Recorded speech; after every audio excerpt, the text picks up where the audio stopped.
This is The Filter on iHeart Podcasts Canada.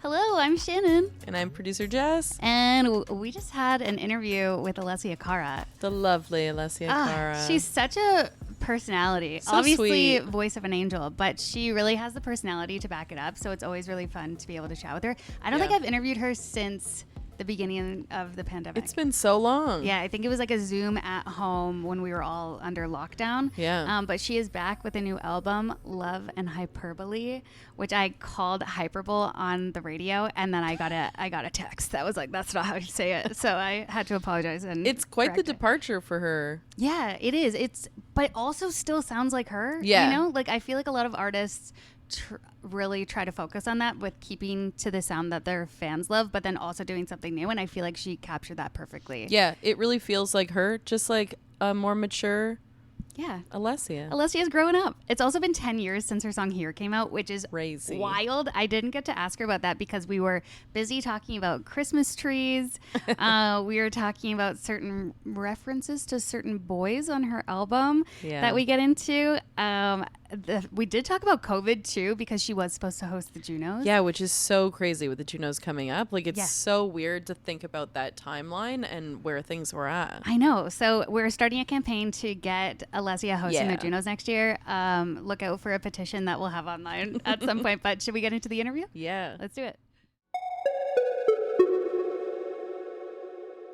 I like the loafers.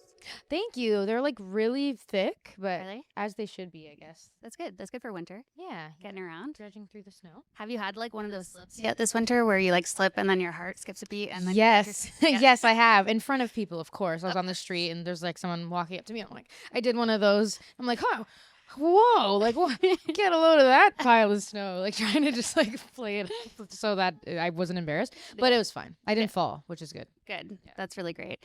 Before we talk about the new album, which is fantastic, we got to talk about your little pup, Cleo. How's Cleo doing? She's good. Yeah? She's the best. She just like sleeps all day and chills, and I have to wake her up in the mornings. She's like just loves to chill. I have to like push her out of bed. That's so It's sweet. Is she cute. cuddly? She's so cuddly.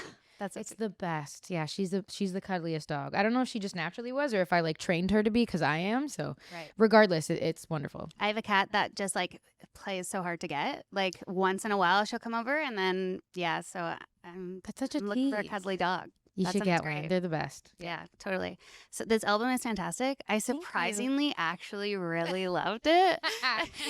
Really? Not gonna lie. It's like actually pretty good. It's actually pretty good. Oh my gosh. That Yeah. always kills me when people say. I know. Can you explain that so it doesn't sound like I'm shading you? Yes. No. Yeah. So I posted a TikTok where I said, like, you know, when people say they like my album, but then they have to add like actually or surprisingly, like just to like soften it a bit. It's so funny. Like when it's like people that aren't like hardcore fans, they just have to seem like they're like too cool to like it, but they want to say they like it, so they have to add like, I actually like Alessia Cara's album. Like just say it with your chest. Just say you love it. Say you love me. No, I'm just kidding. Yeah, they have to. It's like a little bit of shade. It's like backhanded compliment. Yeah, it always. I'm like, Yeah. why? Like, I think you're trying to give me a compliment, but like the actually always just like it's a little stings a little bit. But it's Right. fine. When you were starting out on this whole concept and idea, did the outcome of the actual album, did it differ a lot from what you went into it planning? I mean, I guess I didn't really have a plan, to be honest. I think the plan, if anything, was like to not have one and just try a bunch of different things until it felt intuitively like the right direction. So yeah, I kind of just was like, let's just try things, and then I just kept narrowing it down until I, figured out a sound that I liked. Yeah. What was the first song that you fully completed on the album? What was the last song? Ooh, the first song was Run Run, I believe. I wrote that, I think, in like January 2022. I'd written more songs before that, but that was the first song I wrote that made it to the album. And then the last one, probably Dead Man, I think, was the last. Yeah, I think so. Wow. And then you just knew, you're like, this one, I got to come out with it. Yeah, because it just felt like a totally fresh new sound. And I even felt like, lyrically it made the most sense to like start the story that way. So it worked out. Yeah, I love that. You've said that this is your favorite batch of music that you've come out with. Yeah. Do you think that's because you took the time to make it what you wanted it to be? Or do you think that that just comes with each new album? I think a bit of both. I mean, hopefully, if you're making an album each time, hopefully there's like a bit of growth each time. I think naturally there is, just because you're at a different place in your life, you're older. But I do think that taking the time to really perfect it or get it to a place where I was like super, super happy with it helped, because I don't think that like rushing the process is going to give you the product that you are looking for, maybe, at least for me. So yeah, definitely taking the time helped. Yeah, when you listen to it back now, do you think like, oh, I wish I tweaked that or did that? Like, do you feel like it's ever truly done, or do you just feel like, okay, this is perfect? I mean, maybe like a small thing or two, but honestly, this is like the album that I really feel is like the closest to what I wanted it to be. I think in the past, just because of for sake of time or whatever, you just kind of like I feel like I have more, not regrets, but things that I would have changed on past albums. But this one, I really was like, I don't want to put this out until, because I hate having that moment because you can't change it, right? So I was like, I want to make sure that I love this and tweak as much as possible before, so I went back, like even after songs were mixed and mastered, I was like, wait, actually, could we add one more thing? So I feel like this is like the closest thing to like perfect, but I'm sure I'll eventually find something. Right. Yeah. It does feel very you in like such a great way. Thank you so much. Surprisingly, actually, not gonna lie. You reference a golden boy in Dirty Jeans. Yes. In your song Fire, and then you also kind of shout out the golden boy in your like thank you statement for your album. How did you know that? You know what? You're Alessia Cara. We have to know. How did the golden boy influence this album? Golden Boy influenced this album quite a bit. I would say, especially the second half. I think this album is very much like a chronological story of like, kind of letting go of like past loves and also finding self-love, but finding new romantic love. And so the second half of the album was definitely inspired by the Dirty Jean guy. Yeah. But yeah, I won't say anything further. Not that people care. I don't think people care. You think? Oh yeah, maybe. I guess people want all the tea. Yeah, all the info. Yeah. You wrote a song with Doja Cat in mind for this album, but then you reworked it and kept it for yourself. Yes. Did that song end up making it on this album? And what song is it? Yeah. So it's actually Nighttime Thing. Oh, it is. Yeah, it is. I mean, I know Doja Cat like writes all her own lyrics, so she would have never taken it anyway. But I did go in with the producer Ammo, who Ammo and Yeti.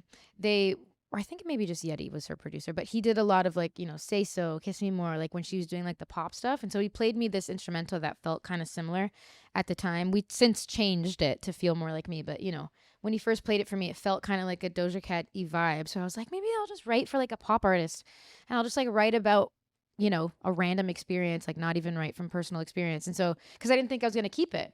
And then couple people heard it and like they were getting in my ear. They're like, you have to keep this song. And so many people kept saying that. And then I re-listened to it and I was like, okay, I think this actually could be kind of fun for my project. So we reworked it and redid some of it and, so it can feel like it's part of the same world. Nice. I love that. That's so sweet. Maybe in the future, there's another song you'll send off to Doja Cat. I know. I would love to work with her. She's awesome. I know she's not doing the poppy stuff anymore, but if you'll ever want to work with me, I love her. I think rap she's great. Verse on an Alessia song. That would be awesome. I love her. There. Yes. Manifest. What's your metric for success? Like, how do you measure success if it comes to like this album or anything really? I honestly, it's weird because I feel like the success in the music industry, like the goalposts change all the time, like year to year to year. It means something different every time. The road to it that you think is like clear always changes. And so for me, in order to just like stay sane and not feel like I'm like chasing after anything, I feel like where I'm at now, success is just like making something that I'm super proud of, that I am excited about, that I can listen to, that I can like go to sleep at night knowing it's like totally me. I feel like that's success. Like when you crack the code on something that you create. Yeah. So honestly, I feel like I've already won. I made something I'm just like super proud about that will have my name attached to it forever, and years down the line, people will know me for something that I'm proud of, which is cool. Yeah, I love that. That's so sweet. Something that COVID robbed us of is you hosting the Junos. Oh my gosh. Can you believe my luck? It's like, crazy. Man. You flew into Saskatchewan and then the world shut down? I literally flew in, got to the hotel lobby with my bags. It was like a movie, like an episode of like Seinfeld. I literally got into the lobby with my bags and my tour manager was there and he was like, we got to turn right back around. He's like, you got to get back in the car. I was like, why? He's like, everything's canceled. The world's shutting down. I was like, what are you talking about? Because it was like, I had never even heard, I had heard like little sprinklings of COVID, but I didn't know what it meant, what was happening. And so I was like, yeah, we'll probably be out for like a week and then we'll resume. Obviously not what happened, but I literally had to turn right back around. The second I stepped foot in the lobby, we had to go right back. It was That's crazy. wild. I can't believe you made it all the way there, because that was really like the thing. I remember when Junos announced that they weren't doing it. Yeah. And I was like, oh, this is serious. I know. Tom Hanks has COVID and Junos are canceled. I know when they go. I know everybody was tweeting. I saw Vince Staples. He tweeted like they got Gump, and I was like, no, they got Gump. I didn't even know what that meant, but I was like, what happened? What Tom Hanks has it? It was like such an alarming time. I think back to that time, it was just so scary. Like we didn't know what was going on. I know. Yeah, especially you just don't know what's coming. Mm-hmm. What did you have planned for hosting the Junos? Because obviously you're prepared and you're ready to go that you didn't get to then do. I know it was so. I mean, there were so many things I was excited about. I was also very like petrified and nervous. So one part of me was like, okay, at least like I don't have to be so stressed. But I was so excited. I don't know. I hope that I can do it again in the future. There was like so much I was looking forward to getting to do. It was like stepping into like a new area. That I've never really done before. So who knows? Maybe we'll do it again in the future. Junos 2026. Maybe. Alessia Cara. I'm here. Rap verse with Doja Cat. We're putting it all out there. Yes, exactly. Yeah, I love that. On February 2nd, you posted that you still have your Christmas tree up. Yeah. Wow. It is now February 27th.